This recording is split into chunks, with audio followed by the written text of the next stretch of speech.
जळगावमधील परंडामध्ये railway स्थानकाजवळ मोठी दुर्घटना घडलेली आहे। आगीच्या भीतीने पुष्पक एक्सप्रेसमधून प्रवाशांनी उड्या मारल्याचं समजतंय।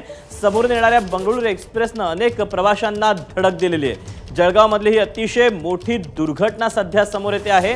खरं पाहिलं तर जळगाव स्टेशन सोडल्याच्या नंतर पुष्पक एक्सप्रेस ही परंड्याजवळ आली असता तिचा अचानक ब्रेक लागल्याची माहिती आपल्याला प्रत्यक्षदर्शींनी दिलेली आहे आणि ब्रेक लागल्यानंतर त्या ब्रेक मधून काही ठिणग्या उडाल्या, आग लागल्यासारखं जाणवलं काही प्रवाशांना।